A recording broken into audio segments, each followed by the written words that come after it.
Good morning बच्चों। आज का अपना टॉपिक राज्य का आदर्शवादी सिद्धांत।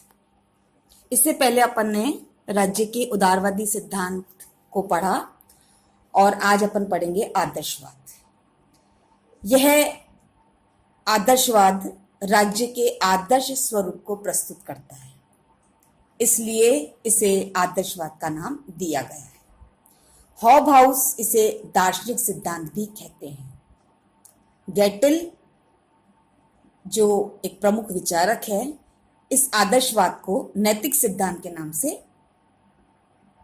बताता है। बोसांके इसको आध्यात्मिक सिद्धांत की संज्ञा देते हैं। सीएम जोड़ यह निरंकुशतावादी या सर्वसत्तावादी सिद्धांत है। मैकाइवर इसे रहस्यात्मक सिद्धांत की संज्ञा देता है। अब जहां तक आदर्शवाद के अर्थ और उसकी परिभाषा का प्रश्न है, यह राज्य को देव तुल्य मानता है। जैसा कि हीगल ने स्पष्ट किया, राज्य पृथ्वी पर ईश्वरीय स्वरूप है। इसके लिए राज्य सर्वशक्तिमान, सर्वव्यापी, निरंकुश और नैतिक मापदंडों का सृष्टा एवं लोकपाल है। यानी राज्य ही सब कुछ है, सर्वोच्च है, सर्वव्यापी है, निरंकुश है, वह ईश्वरीय स्वरूप है। इसके लिए राज्य साध्य और व्यक्ति उसके उद्देश्यों की प्राप्ति के लिए साधन मात्र है। यानी ये आदर्शवादी विचारधारा राज्य को एक साध्य के रूप में स्वीकार करती है और इस साध्य की प्राप्ति के लिए, इस उद्देश्य की प्राप्ति के लिए वह व्यक्ति को उत्तरदायी बनाती है। राज्य का विरोध इस विचारधारा के नजर में अधर्म है। इसके लिए जो यथार्थ है वह तर्क संगत है। वह यथार्थ है, इसकी मान्यता है कि राज्य का अपना व्यक्तित्व और अस्तित्व है, जो उन व्यक्तियों के व्यक्तित्व और अस्तित्व से भिन्न और पृथक है, जिनसे मिलकर राज्य बनता है। इसका क्या अर्थ हुआ कि राज्य का अपना व्यक्तित्व है, राज्य का अपना अस्तित्व है, और यह अस्तित्व और व्यक्तित्व व्यक्तियों के व्यक्तित्व और अस्तित्व से पृथक है, जिनसे मिलकर राज्य का निर्माण हुआ, राज्य बनता है। राज्य की अपनी इच्छा है, अपने हित हैं, अपने अधिकार हैं और सदाचार के अपने नियम हैं, जो व्यक्तियों की इच्छाओं, व्यक्तियों के हितों, व्यक्तियों के अधिकारों और नियमों से बिल्कुल भिन्न है, बिल्कुल अलग है। राज्य समस्त सभ्यता एवं प्रगति का आदि स्रोत है। मुसोलिनी के शब्दों में राज्य व्यक्ति के ऐतिहासिक अस्तित्व की सर्वव्यापी आत्मा एवं इच्छा है। आदर्शवादी सिद्धांत के जो प्रमुख लेखक हैं, प्लेटो, अरस्तु, Rousseau, Hegel, Kant, Fichte, T H. Green आदि, यानी इन सभी विचारकों ने, इन सभी लेखकों ने, इन सभी विश्लेषकों ने राज्य के आदर्शवादी सिद्धांत को स्वीकार किया है और राज्य को एक साध्य के रूप में प्रस्तुत करने का प्रयास किया, व्यक्ति को केवल एक साधन के रूप में बताने का बात करें। हीगल आदर्शवाद के उग्र स्वरूप का समर्थन करता है, यानी व्यक्ति को इसमें लीन होने की बात करता है, जबकि कांट और ग्रीन उदारवाद का समर्थन करते हैं। किसके? आदर्शवादी विचारधारा के उदारवादी। तो इस प्रकार इस विचारधारा का जो अर्थ है, जो परिभाषा है, वो है राज्य सर्वव्याप है, राज्य सर्वोच्च है, राज्य निरंकुश है, राज्य ईश्वरीय प्रतिरूप है। इसलिए राज्य एक साध्य है और उस साध्य की प्राप्ति का साधन व्यक्ति है। दोनों राज्य को यद्यपि साध्य मानते हैं, ग्रीन और कांट। अंतर केवल क्या है कि ये जो उग्रवादी विचारक है, जिसको हमने हीगल का नाम लिया, राज्य रूपी दैवी पर व्यक्ति का पूर्ण बलिदान कर देते हैं। कि व्यक्ति पूरी तरीके से राज्य का है, जबकि दूसरी ओर जो उदारवादी आदर्शवादी विचारक है कांट और ग्रीन, वो राज्य को साध्य एवं श्रेष्ठ मानते हुए भी उसका दैवीकरण नहीं करते। यानी उनकी दृष्टि में राज्य सर्वोच्च है, राज्य श्रेष्ठ है, राज्य साध्य है, लेकिन उसका दैवीकरण नहीं करते और राज्य पर व्यक्ति का पूर्ण बलिदान की बात भी नहीं करते हैं। तो क्या हुआ इसका अर्थ? आदर्शवाद राज्य को साध्य मानता है, सर्वोच्च मानता है, निरंकुश मानता है, दैवीय कृति मानता है, दैवीय स्वरूप मानता है। इस विचारधारा के दो प्रकार, एक उदारवाद और एक उग्रवाद। उग्रवाद के जो हीगल बात करता है वह व्यक्ति को उसमें लीन होने की बात करता है। उदारवाद जो है, आदर्शवाद का जो स्वरूप है उदारवाद, वो व्यक्ति के लीन होने की बात नहीं करता, वो भी राज्य को साध्य मानता है। अब जहां तक आदर्शवादी सिद्धांत की विभिन्न लेखकों ने, विभिन्न विचारकों ने, विभिन्न दार्शनिकों ने जो व्याख्या की है, उसमें सर्वप्रथम प्लेटो और अरस्तु जो हमारे विषय की शुरुआती लेखक है, ये दोनों ग्रीक लेखक राज्य को स्वाभाविक और एक आवश्यक संस्था मानते हैं। अरस्तु के शब्दों में राज्य का उद्भव जीवन की आवश्यकताओं के लिए हुआ है, परंतु उसका अस्तित्व अच्छे जीवन के लिए बना हुआ है।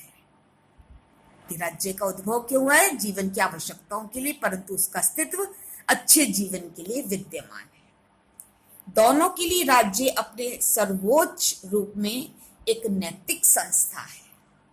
सच्चा राज्य एक सद्गुण संपन्न जीवन की साझेदारी है। दोनों राज्य और समाज की व्यावहारिक एकरूपता में विश्वास करते हैं।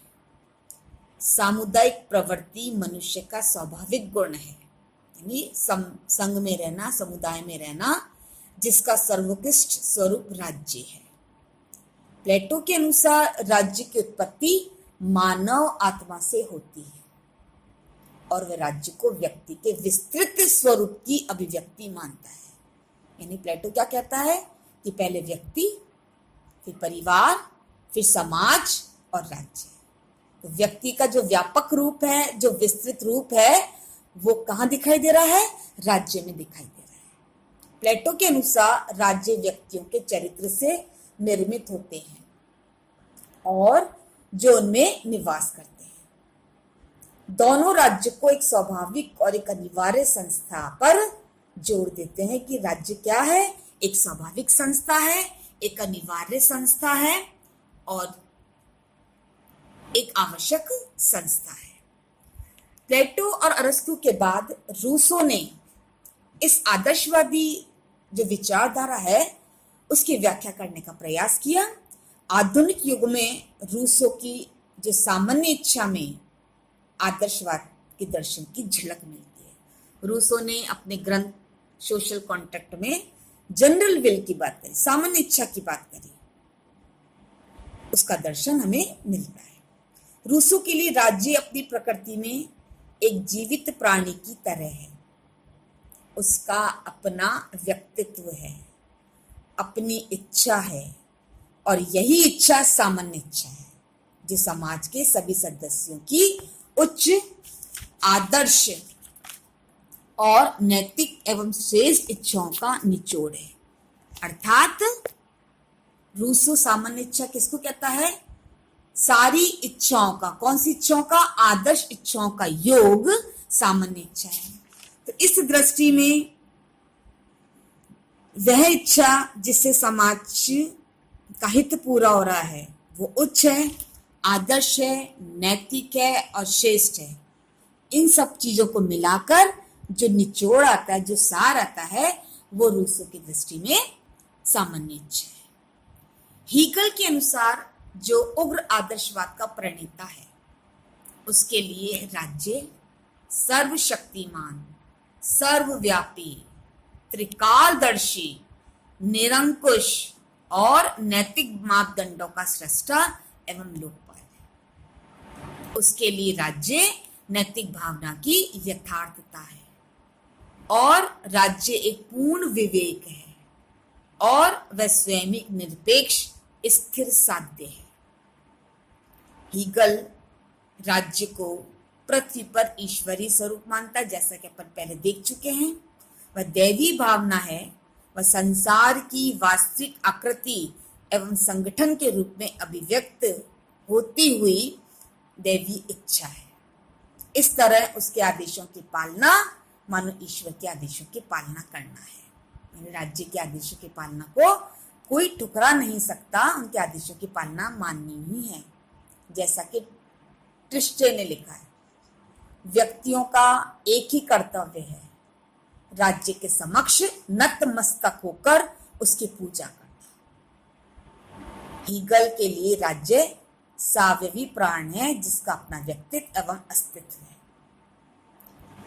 राज्य पूर्ण इकाई है, वह अपने घटकों से बड़ा है। हीगल के लिए राज्य नैतिक पूर्णता एवं स्वतंत्रता का दाता है।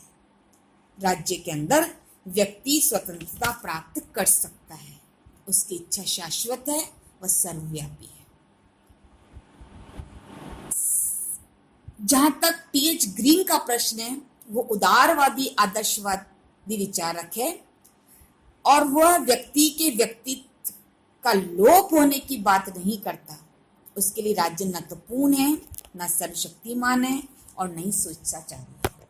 उसकी शक्ति आंतरिक और बाहरी दोनों दृष्टियों से सीमित है। राष्ट्र का अस्तित्व उसी रूप में है जिस प्रकार राष्ट्र के भीतर व्यक्तियों का है। ग्रीन युद्ध में नहीं, अंतर्राष्ट्रीय नैतिकता एवं विश्व बंधुत्व में विश्वास करता है। वह युद्ध का विरोधी है। उसके लिए युद्ध श्रेष्ठ राज्य का चिन्ह नहीं बल्कि अपूर्ण राज्य का चिन्ह है। राज्य का उद्देश्य सुधारात्मक है और उसे अज्ञानता, दरिद्रता और मद्यपान की बुराई को दूर करना चाहिए। यानी राज्य को क्या करना चाहिए? व्यक्ति को सुधारने का काम करना चाहिए, अज्ञानता को दूर करना चाहिए, गरीबी दूर करनी चाहिए। कुछ विशिष्ट परिस्थितियों में जब राज्य पथभ्रष्ट हो जाता है, सही काम नहीं करता है, अपना मार्ग भूल जाता है, तो ग्रीन व्यक्ति को राज्य का प्रतिरोध करने का मूल अधिकार देता है। कि राज्य का अधिकार है, राज्य यदि अपना मार्ग सही नहीं कर पाता है तो व्यक्ति को राज्य के विरुद्ध प्रतिरोध कर देना चाहिए। जहां तक इसके मूल लक्षण और विशेषताओं का प्रश्न है, नंबर 1, राज्य साध्य, व्यक्ति साधन। राज्य व्यक्ति का व्यापक रूप है। राज्य एक नैतिक संस्था है। राज्य एक स्वाभाविक संस्था है। राज्य पृथ्वी पर ईश्वरीय स्वरूप है। राज्य स्वतंत्र इच्छा का प्रतिनिधित्व करता है। व्यक्ति की स्वतंत्रता राज्य के अंदर है, बाहर नहीं। यह राज्य की सर्वोच्चता को स्वीकार करता है। राज्य का कर्तव्य इच्छा और नैतिकता के मार्ग में आने वाली बाधाओं को दूर करना है। राज्य का आधार शक्ति नहीं बल्कि इच्छा है। राज्य अधिकारों का प्रतिपादक है। राज्य सामान्य इच्छा का प्रतीक है। तो इस प्रकार आदर्शवादी स्वरूप राज्य का जो है वो राज्य को एक साध्य, एक सर्वोच्च, एक नैतिक, एक स्वाभाविक ईश्वरीय प्रतिनिधि के रूप में स्वीकार करता है। जिस प्रकार हर चीज के दो पहलू होते हैं, उसी प्रकार आदर्शवादी विचारधारा का भी दूसरा पहलू उसकी आलोचना है। जो यथार्थवादी लेखक हैं एन विग्वी, समाजशास्त्री विशेषकर हॉबहाउस, लास्की, मैकाइवर, सी.एन. जोर ने इसकी आलोचना करी है और स्पष्ट किया कि यह सिद्धांत रूप में निराधार है, तथ्यों के प्रति झूठा है और आलोचकों ने इसे मिथ्या बताया है। इसके दार्शनिक तर्कों और अनुमानों का खंडन किया है। ये राज्य को साध्य, व्यक्ति को साधन मानते हुए राज्य के निरंकुश स्वरूप को प्रस्तुत कर रहा है। यह व्यक्ति की स्वतंत्रता का विरोधी है क्योंकि यह व्यक्ति को राज्य में बलिदान करने की बात करता है। यह केवल इस बात का प्रयास करता है कि राज्य कैसे होनी चाहिए, यह नहीं बताया कि राज्य कैसे है। यह सिद्धांत सुधारों का स्रोत बनने के स्थान पर अनुदारवादी सिद्धांत बन गया है। आदर्शवादी राज्य समाज को एक मानते हैं, परंतु ये गलत है। राज्य समाज बिल्कुल अलग है। यह कोरी कल्पना की उड़ान मात्र है। मैकाइवर मानता है कि इसमें केवल कल्पना दिखाई दे रही है ये व्यक्ति के व्यक्तित्व से पृथक राज्य कोई व्यक्तित्व और इच्छा नहीं है। राज्य व्यक्तियों का समूह अवश्य है, परंतु ये स्वयं व्यक्ति नहीं है। व्यक्ति विवेक और मनोवेग का पुतला है। आदर्शवादी स्कूल के बुद्धिवादी आलोचना करते हैं। उनका कहना है कि आदर्शवादी सचेत इच्छा और तर्क युक्त मस्तिष्क पर आवश्यकता से अधिक बल देते हैं। वे भूल जाते हैं कि इच्छा और विवेक का क्षेत्र होते हुए भी व्यक्ति मनोवेगों, मनोभावों और प्रेरणाओं से कार्य करते हैं।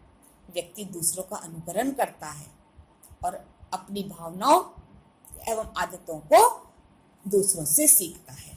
तो इस प्रकार राज्य एक नैतिक संस्था नहीं है।